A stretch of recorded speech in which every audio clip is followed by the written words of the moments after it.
Back in action! Let's see, what are we doing today? We're gonna talk some Resident Evil 7 in preparation for Resident Evil 8. And we're gonna do a hurricane, because if you played Resident Evil 7 and read all of the like books and notes and shit that you can read in the game, you'll know a hurricane has a little bit to do with the game. So, themes, what's up? I have had a hurricane, just some cheapo ones. I went to Louisiana for work a long time ago. New Orleans for work a long time ago, so I had some cheap-ass hurricanes there. Actually, I had an okay one at a restaurant called Mulats, or Mulattes, however you would pronounce it. Really good fried food platter and hurricanes. That was a good time. And I have, okay, so we're dipping into the reservoir here, because I have made myself a hurricane as well, but it's been a long time. I remember they were passion fruity, but I've never really profiled out the flavor, so it'll be fine. And yeah, that's what we're gonna do. But hurricanes, take the old black blended, and in my first ever video, the twist on a Dr. Funk, the old funky ginge, I tried this stuff and I remember not liking it, but I don't know, like, I like new drinks. So I'm gonna give it another go. I'm assuming I still will be like, but I don't know, worth a shot. Plus, it's like, eventually I'll run out of alcohol to take pulls of, so, you know, gotta dip into the well a little bit here and there.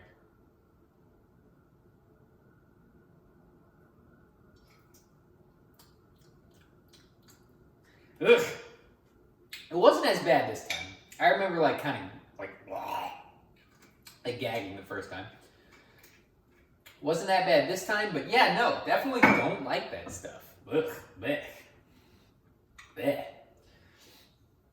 All right, okay, no, it is really bad. It lingers.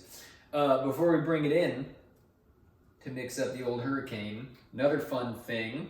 Went to Denver last weekend to visit some friends, and there's a tiki bar there called Adrift that we went to. That was really cool. I got a zombie. It was good. I got a Singapore sling. It was good. Some friends and I and everybody, my wife and our friends, tried to split a painkiller. It was good, and then I threw up. I threw up a lot.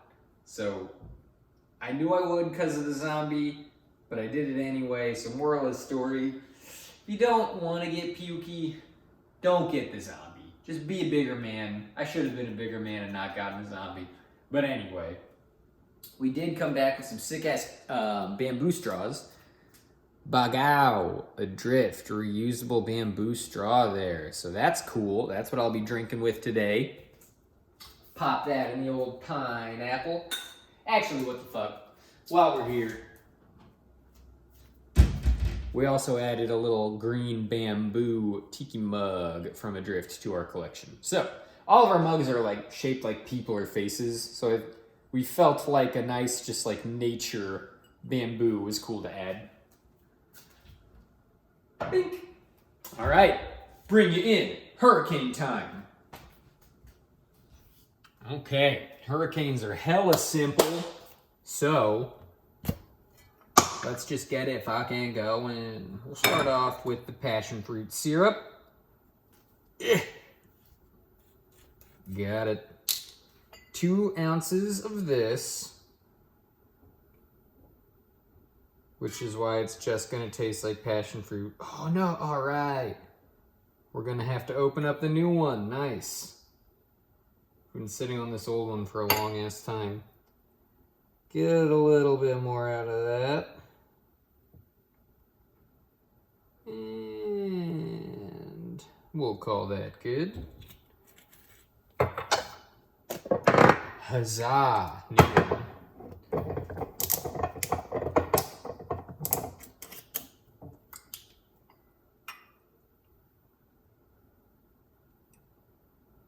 A little bit more. There we go. So yeah, 2 ounces of passion fruit syrup. 2 ounces of lemon juice.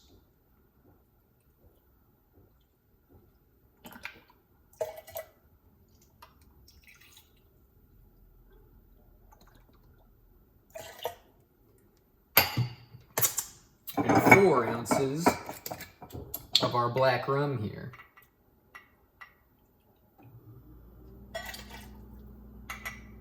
You're like, whoa, 4 ounces of rum. That's easily the strongest drink you've made. But, dear reader, passion fruit syrup is like the strongest fucking shit. It overpowers everything. So it seems like a lot of rum comparatively to other recipes, but it is balanced by the other ingredients. All right.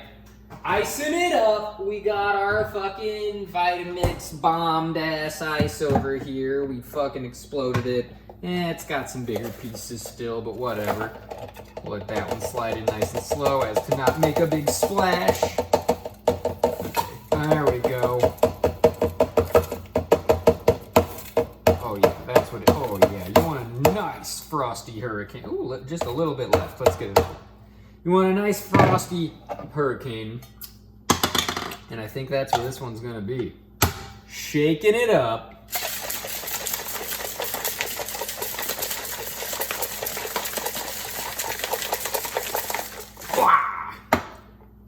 God, these drinks are fucking thick.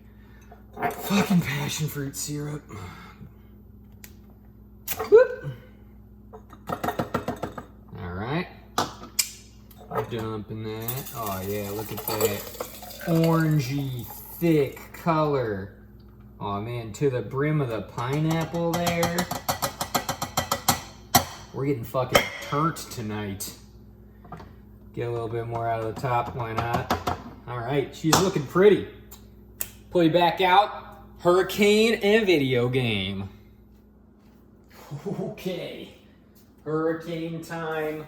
With the adrift straw, here we go.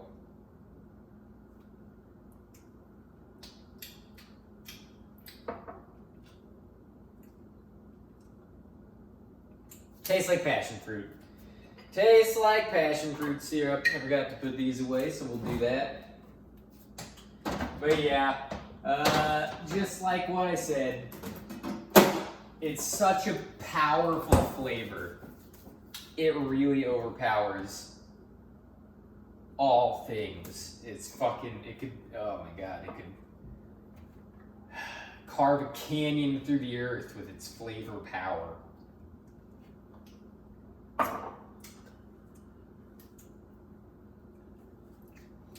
It's, yeah, you don't get the rum at all. It's crazy. Another shot, maybe, it'll come through a bit. So, that's, let's just fucking do it, huh? There you go. And a little more. There you go. Because it's seriously just like passion fruity, a bit of lemon. You know, I'm looking to get a little turn tonight, play a little video games, so why not?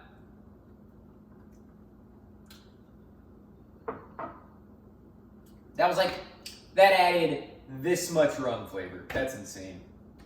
The power of passion fruit syrup. I'm gonna throw up because of sugar tonight, and it doesn't even taste like I'm drinking alcohol. Ugh. Anyway, C tier.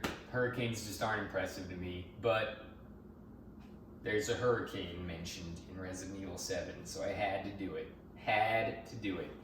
Resident Evil 7. Let's get into it. I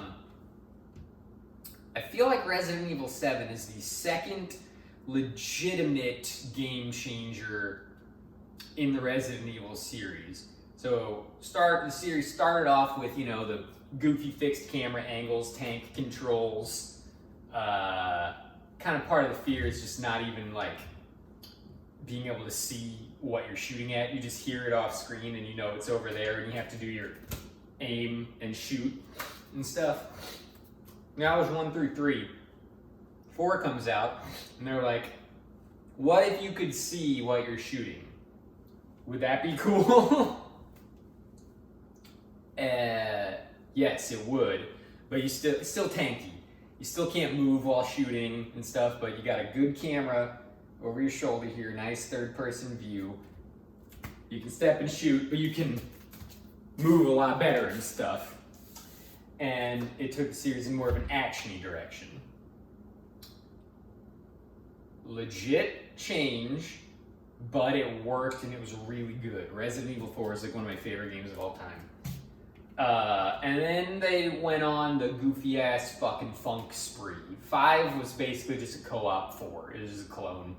6, they were like, you can move when you shoot, it's faster, it's even more action-y, the story's even dumber. And it just really didn't land. I platinumed that game actually, but I can't say, I don't know why I platinumed it. I guess just because I knew I could. It wasn't that good of a game at all. Then they did some other weird shit, like Resident Evil, like Umbrella Squad or something like that, which was like more action, third person, like sprinty, crazy stuff. They kept trying to take it in that direction, and it just like never really worked. Like they found the magic with 4 where it was like still tanky, but since you could see everything, they could present you with more enemies and make it a little more action packed. And then yeah, they just kind of lost their way. And then 7, boom, big change. First person, I would say more claustrophobic, and I mean that's about it. The first person vantage was the big change. And yeah, it worked again. That was the second, like I said, the second legit evolution in the series that landed. All the other stuff, they just tried to make it faster and crazier. Never really landed. Nobody really liked those games. 7 though, mwah. So, I'm getting back, going again. Oh, you gotta tell any story from the beginning. I was hyped for 7 when it came out, but I must have been playing something else at the time because I didn't get it when it launched. And then never did until I got a PlayStation 5 and it was on the PlayStation Plus collection. And I was like, okay, cool, yeah. I mean, now's it, all the stars have aligned. Playing it for essentially free. Playing it for my $50, $60 a year PlayStation Plus subscription. So I just played it like a couple months ago. Not even, like a month and a half ago. I don't even know. So that's another part of why I'm talking about it now, because it's pretty fresh in my brain. So it takes the plunge into the first person horror. How's it do? Obviously, I already said it. Amazing. The game is essentially Resident Evil 1, but grosser, like way grosser and more claustrophobic, because it's first person, so everything's sucked in. The environments are tighter, a lot more hallways and stuff. Resident Evil 1 had, you know, a lot of grandiose rooms in this big mansion.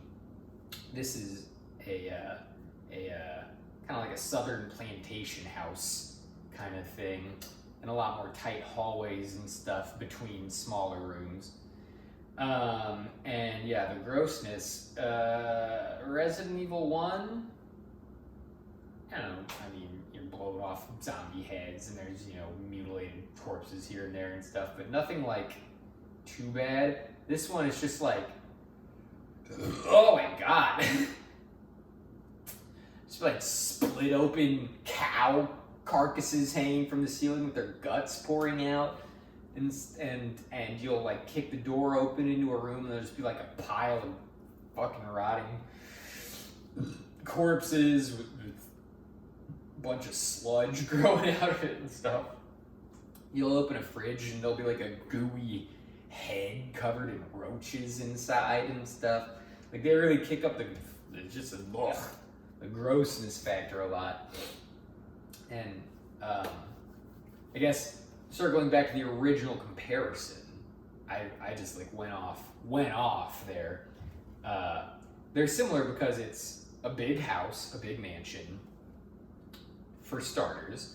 And then as you start progressing through the game, you get to like the grounds around the house / mansion, and then the adjacent buildings around the house / mansion. So it's really similar structure, and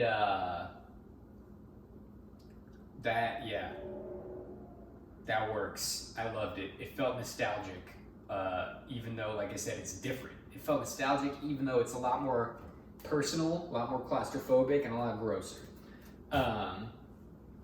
And the southern setting, you're in the like Louisiana swamp, that really lended to the grossness too. Like the atmosphere of the game, you could like feel the humidity and shit, and there was like giant mosquitoes and stuff. So like, man, they just really hit it out of the park. I don't know, that's my setup. I don't know where to go. I don't know where to go from there. I could talk, I loved everything.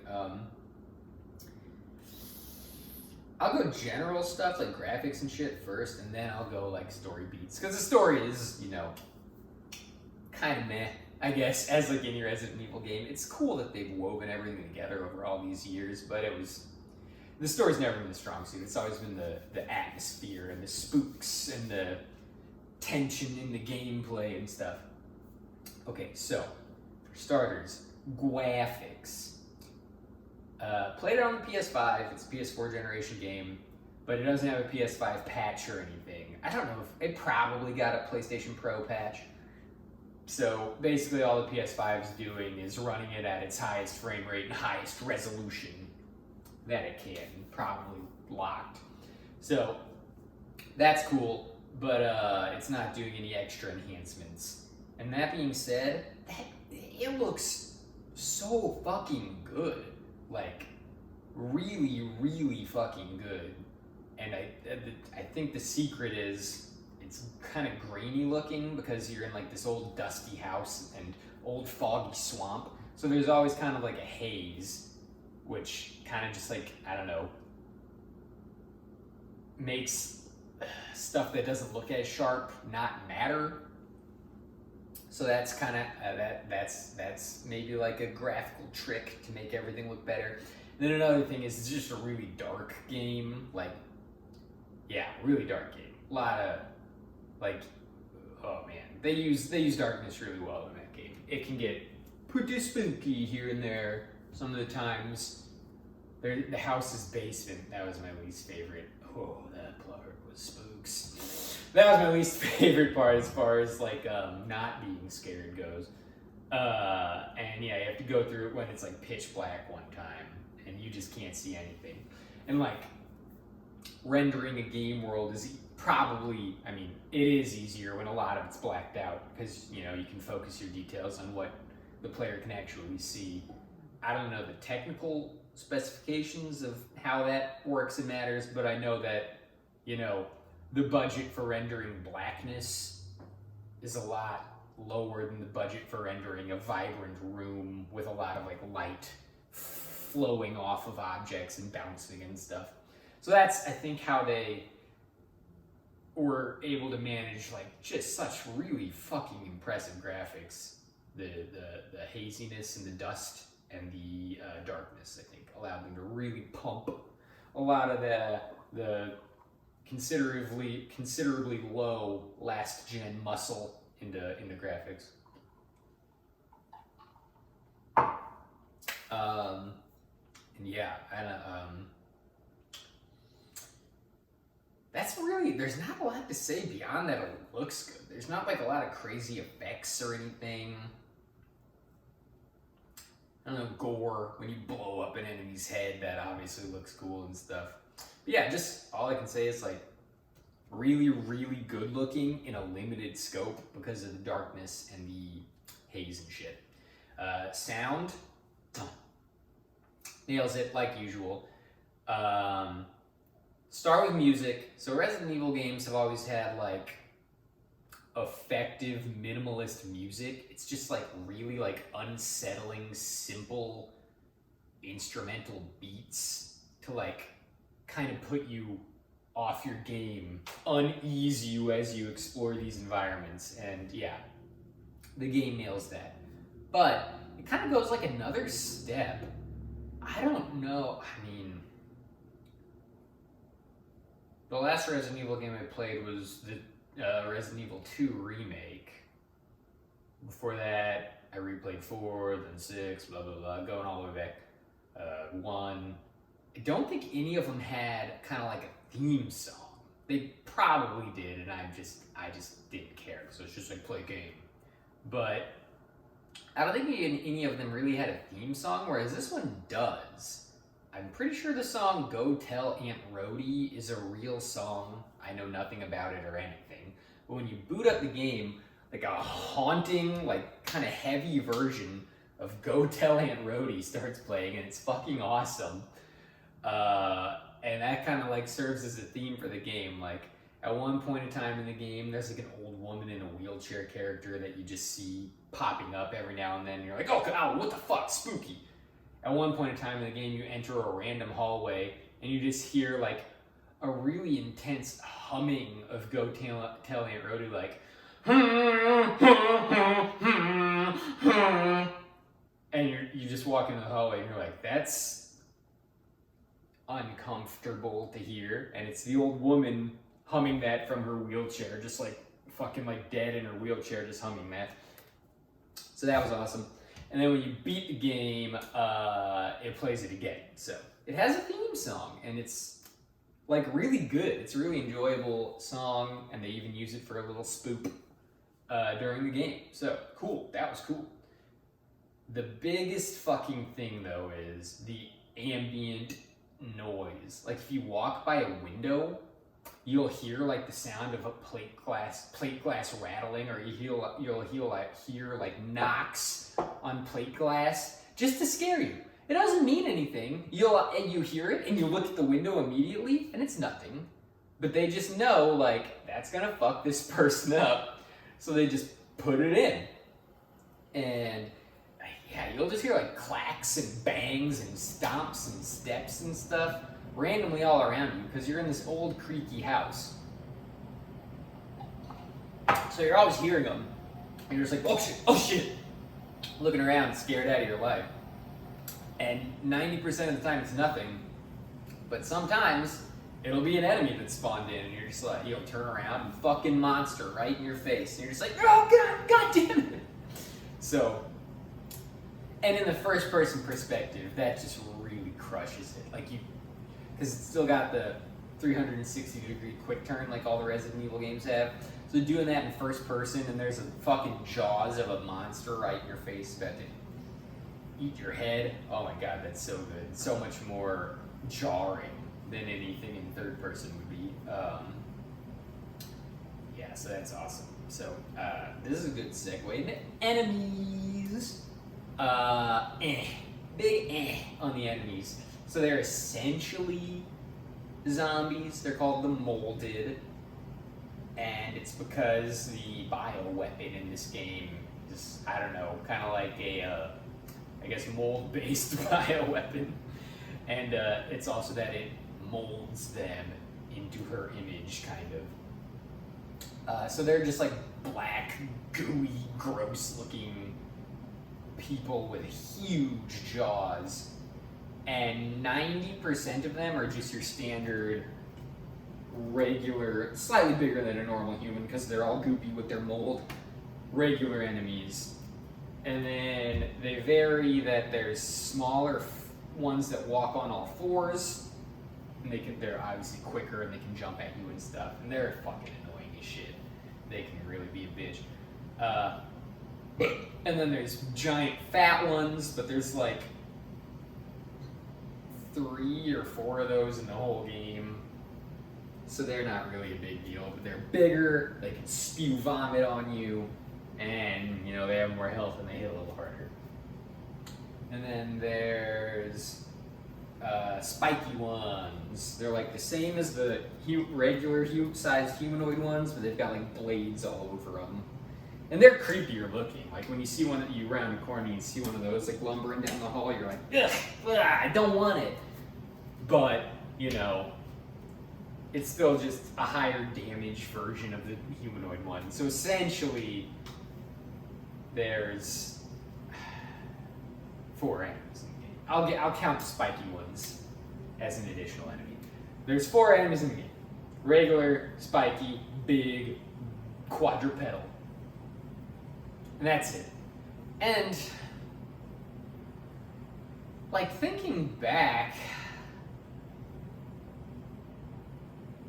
none of the Resident Evil games really had a ton of enemies. enemies. So I don't know why it like feels worse in this game that you're fighting the same thing over and over. Maybe it's a claustrophobic view. You're fighting less at a time and stuff, and they're right in your face. You're like, oh, this again, oh, this again. But yeah, like Resident Evil 4 is like regular Ganados, bugs, chainsaw Ganados.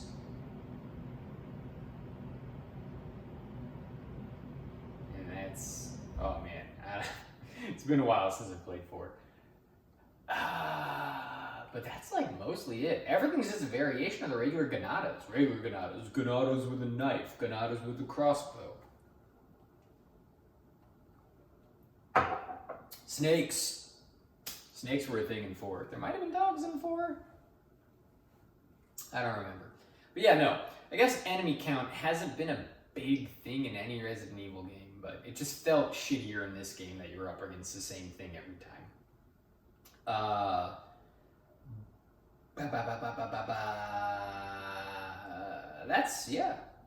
That's all the general stuff. Now I guess we get to dig into the guts.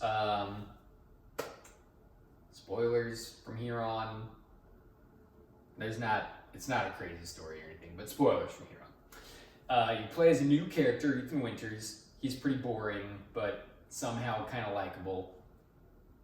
I don't know, just you sympathize with him from time to time. He drops some what the fucks here and there, and you're just like, yeah, that makes sense. I would agree. I would what the fuck that moment. And the mansion, this old southern house you're in, is the Baker's plantation home, I think. And they're like an old southern family. And their dad, Jack, he kind of serves as the hunter for the game. A lot of Resident Evil games have the guy that stalks you, like Mr. X or the Nemesis, you know. That's Jack. Oh, well, actually, there's 2. So that's Jack in the beginning. And he's infected by the mold. And he chases after you with grotesque weapons like shovels and chainsaw scissors. Legitimate chainsaw scissors. You have to fight him with a chainsaw. And he's got a double chainsaw scissor. And also like yard aerators. He chases after you with one of those ones. So basically a thick roller with spikes on it. A lot of good stuff. And he's awesome. He'll just pop up. He'll break through a wall. He'll round a corner. He'll just pop up anywhere and everywhere. And he's got the voice actor does a really good job. He's got that Cajun accent. He's like, come on, son, I'm an old man. When he's chasing after you, like taunting you, why are you afraid of him and stuff. Sometimes, oh my god, he'll open a door and I can't whistle, so I can't do it. But he'll do like a whoop whistle, and it's just like to get your attention. Like, hey, I'm here. I'm gonna kill you. Love Jack. Jack's awesome. Number 2, Marguerite. Oh my god, terrifying. Jack's wife. When you leave the main house and go to like the guest house, the residence area, if you're referring to Resident Evil 1, she becomes the person that hunts you and stuff.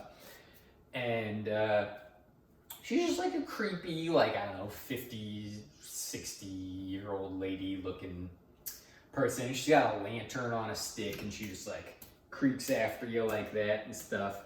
But she's got like power over bugs. She can like spawn bugs. So there's a bunch of gross ass bugs. And oh, there you go. That's another enemy. Bugs. There's not just 4. There's 5 bugs. So she's just like spawning bugs at you. You gotta burn the bugs and get them out of your way and stuff. And whereas Jack plays off like the southern guy thing really well, she plays the fucking insane person really well. She's just always like screaming like, God damn you motherfucker and stuff. Like that voice actress crushes it as well. And it's like, whereas Jack is like, it's like, you hear him and you're not scared. You're just like, oh fuck, it's fucking Jack. It's just like immediately feels familiar when you hear him. Every time you hear her, you're like, oh god, it's Marguerite! Like, oh my, she does such a good job. Oh man. there's some parts with her too. So you kind of have to like fight her in a pit. You beat her. Eventually, you come back to that pit, and there's a tunnel, and you like look through the tunnel, and you see her like on all fours, like scampering through the tunnel, just like backlit, just like this silhouette. And the arms look a little too long, like she doesn't look human anymore. That part is awesome. That part is just nailing atmosphere. That is sick. And then when you get to the house where you have to fight her, another greenhouse. It's the greenhouse. You get to the greenhouse where you have to fight her, and the jump scare of the game. There's a few in the game. Mostly it goes for atmospheric stuff, so props for that. But the jump scare in the game, you're walking through this house, you're around a corner, you walk up some steps, you're looking for Marguerite. You're ready. Let's fucking fight Marguerite. I'm ready to finish this. There's a window at the top of the steps. She's got her gangly ass arms now. She just busts through the window, fucking screams in your face and starts reaching at you. And that kind of initiates the boss fight. Like that part, I knew it. Like I said, I played this game late. I had watched videos. I didn't want to spoil too much of it, but I had watched videos that like referenced the game or like quick hits about the game. And I knew that part was a thing, and it still freaked the fuck out of me. That was really just a payoff jump scare, because you see her scampering around the greenhouse and stuff. Like, you know she's there. You know you're building up to the boss fight. They've given you a bunch of ammo and health items and stuff. You know it's boss fight time, and you're just waiting and you're waiting and you're waiting. You go up those steps, and bam, like they super good job there. This hurricane already makes me want to fucking vomit. Stew. Too sweet. You know what would be good is some seltzer water. Impromptu seltzy time.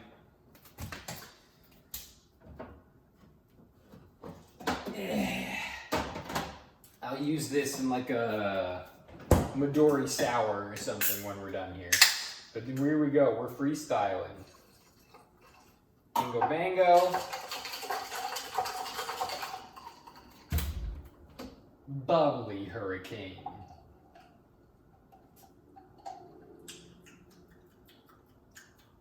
Not much better. Damn it! I thought I was onto something. Better, but not much better.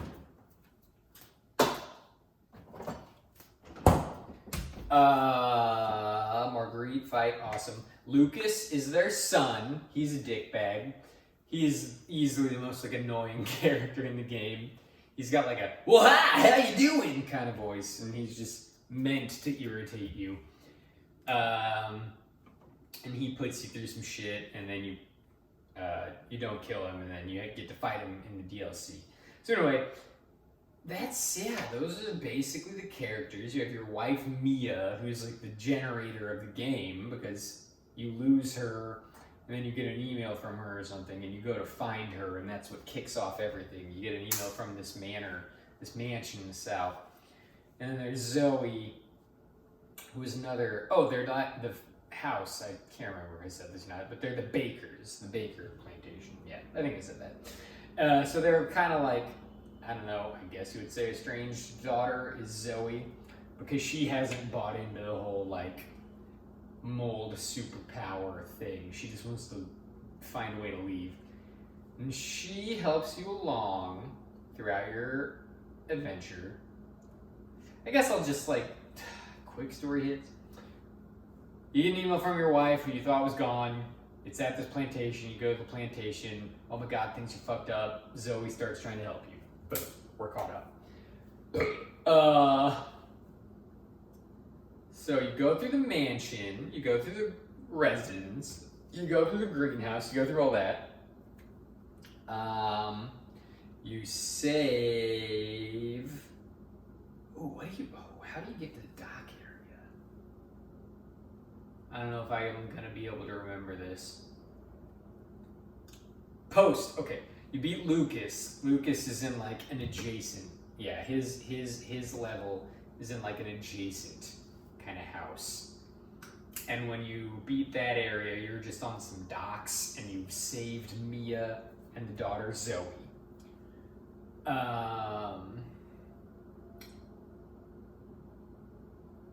And from that point, so you've gathered the ingredients for a serum to cure the moldiness, the gross mold power. And you have to fight Jack one more time, and you need to you have 2 serums, and you have to use one to beat him. So you only have 1 left, and your wife Mia and this girl who's been helping you, Zoe, are both infected with the mold. And they're like, you've got to choose. And it's like, it's a kind of a tough decision, I guess. Like, obviously the game centers around you saving your fucking wife, so you're gonna lean that way, but Zoe's been really cool to you. I saved Mia the first time. It all worked out, cool stuff. Jump ahead, super spoilers.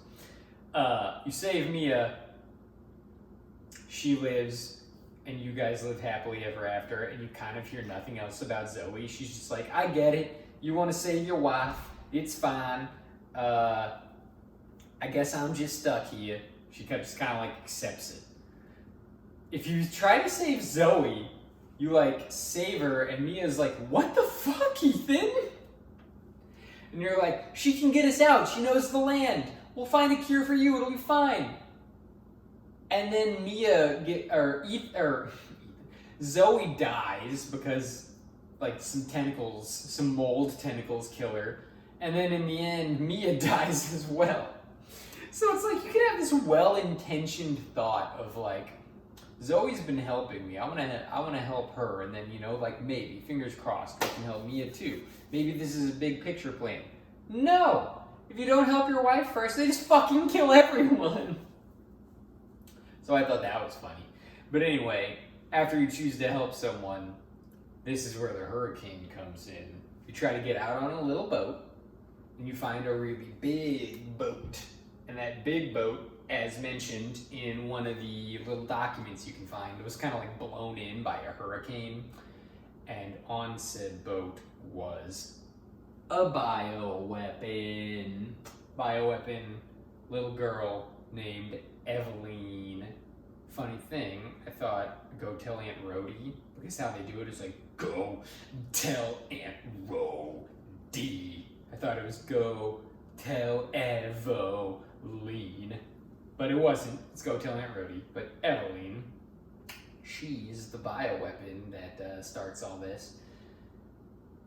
And yeah, I don't know. She's just like mold. She's just mold, I guess. She's a little girl, but she can like infect people with black mold type stuff and turn them into all monsters. And in the end, she herself becomes a giant black mold monster. They don't really tell you, like, I don't know, how it all works and stuff. They do a lot, but I don't, like I said, it's been a month or so since we played it, so I don't remember everything. But, like, it's all good. She's cool. She's a new bioweapon. It's always got to be a bioweapon in the RE universe. And, yeah, she's kind of still got a presence on this boat. So you're going by this boat. Oh no, she fucks shit up and draws you in. And this is kind of where the game takes a little south turn. Everything's been really good up to there. And it does the thing that some games do where it's like, uh-oh, you're back to 0, and it takes everything away. That's just never fun. So it takes everything away, and Ethan gets pulled away by tentacles. And even if you save Zoe, and Zoe's the person on the boat, you play as Mia at this point. Ethan gets dragged away by moldy tentacles, and then you play as Mia at the boat, going through and figuring shit out. So it turns out, and Mia has nothing, so again, you have to regenerate your whole inventory. So it turns out Mia is like a mercenary like a personal defense contractor.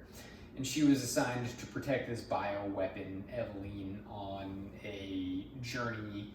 They were on this boat, and Eveline went crazy, and a hurricane happened, and shit went south real quick. And that's how they all got stuck at the Baker Mansion. But anyway, you learn all that as you play as Mia, going back through this giant boat. And I don't know, it's just really, like, everything's clicking. You've fought a lot of bosses. You've got a good arsenal and stuff. You're, like, feeling really good. And then they drop that boat section on you. And it's just, like, not... Oh, I mean, it's just a pace destroyer, you know? Like, you're back to square one. And they try to compress the game. They're like, okay, well, you know, you have nothing now. But within the next hour, you'll have guns and stuff, but like you don't care to be back to square one, you know? You care about the story. You care about beating the game. You really feel like you're on point to beat the game. They send you all that way back. So that part's annoying, but you do get a lot of backstory about how Mia was on this boat trying to transport this bioweapon. And shit went south, and she did everything she could to try and stop it, but it just didn't work out, and they ended up there. And you find out how she sent the email to Ethan about being at the Baker farm and stuff. So, like, as a story element, it kind of had to be there, but I don't know. From a gameplay element, they could have implemented it a lot better. So anyway, you go through that part. And then it drops you back into Ethan, and you go through a, get this, secret underground lab, because that has to be in every Resident Evil game. Love the secret underground lab, the fucking nest in Resident Evil 2, just the lab, the laboratory in Resident Evil 1, the island in Resident Evil 4. The labs are so good. I'm doing the chef's kiss so hard tonight. But the labs are always so good in the Resident Evil games. So you go through, Lucas has set up a little lab kind of in some mines, in some salt mines or some shit by the plantation house. And you go through those real quick as Ethan at the end. And then... Okay, so okay. Here's probably the best way to say this. So Eveline is the old woman that I mentioned that hums the Go Tell Aunt Rhody song. So she's, you know, her big thing is she wants a family because she's a bioweapon grown in a lab. She sees other people talking about their family and stuff. So she wants a family. So she gets to escape from the boat. She finds this Baker Manor and just starts like she infects them all and tries to make them her family and controls them via her bioweapon moldy infection and tries to get them to, you know, bring people in to be part of her family and stuff as well.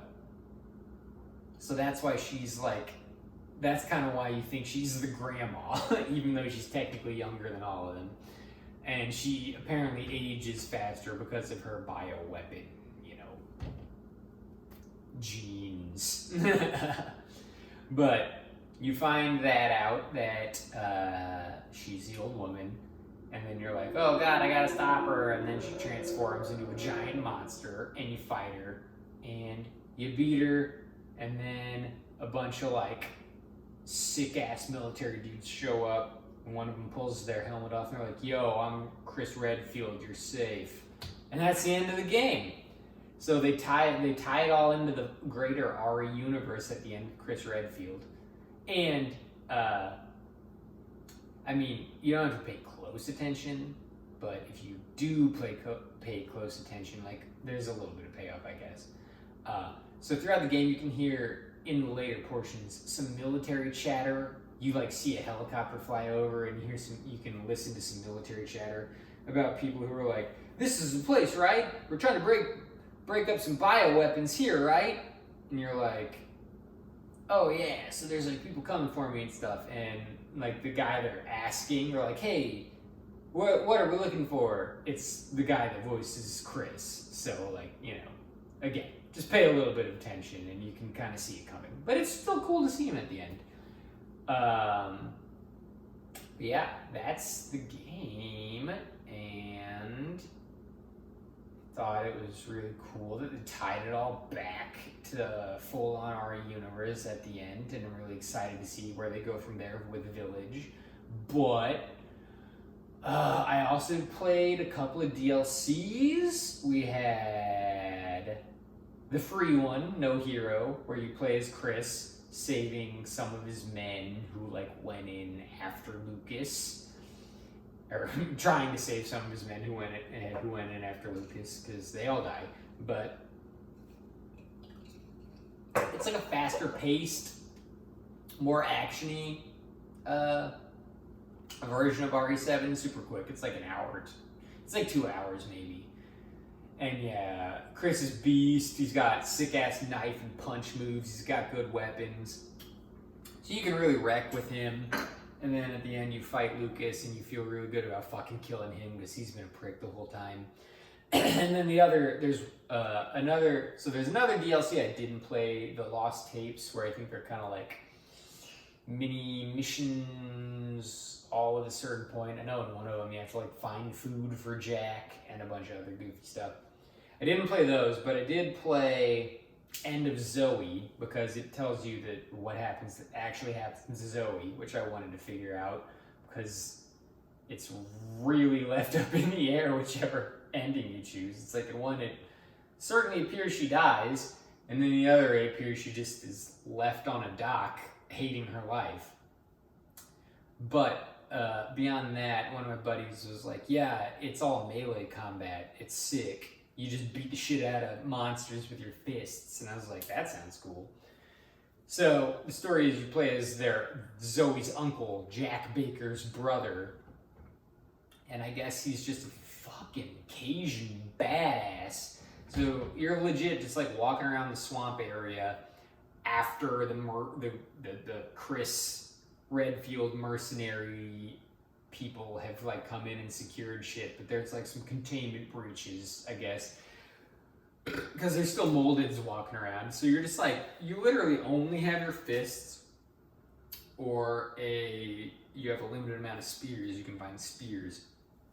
So you're just walking around fucking throwing sick ass combos and uppercuts and haymakers and straight arm jab uppercuts and stuff at molded, and it's pretty sick. It's pretty fucking fun to go to that version, go to a different version of fighting them, you know?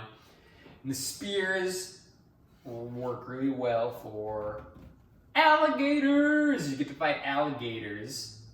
Actually, they were basically the only thing that works. In the first instance I saw an alligator, I was able to punch it to death.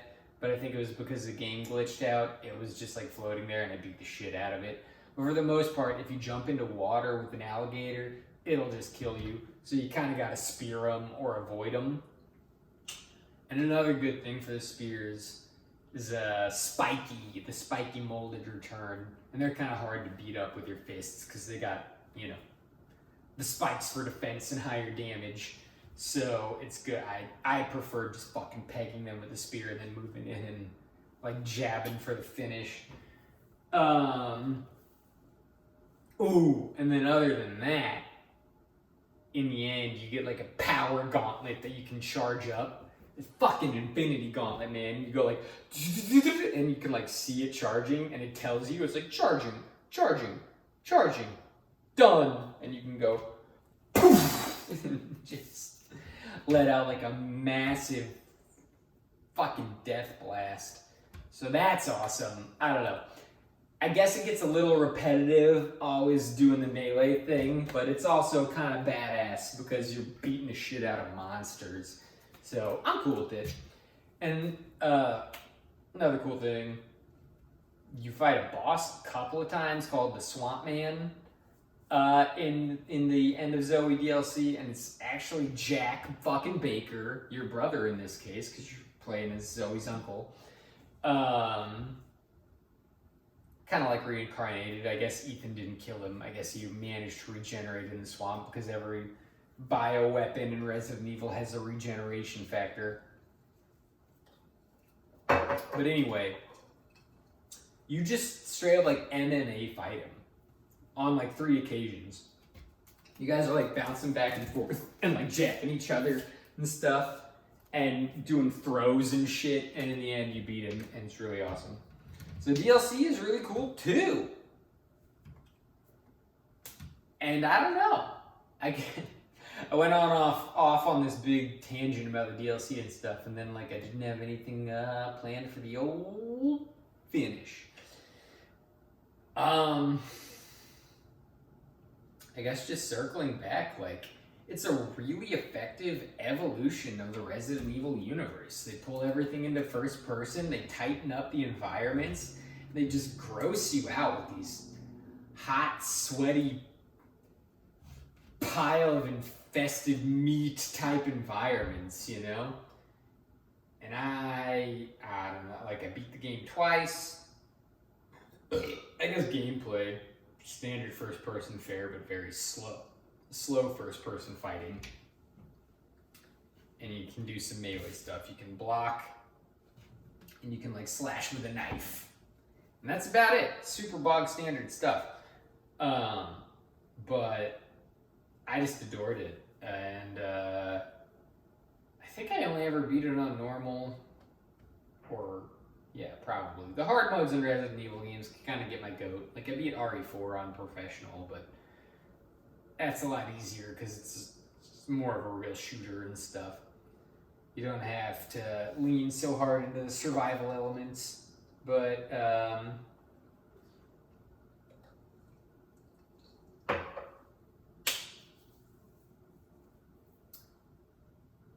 think that's it. I think it was just a really good game.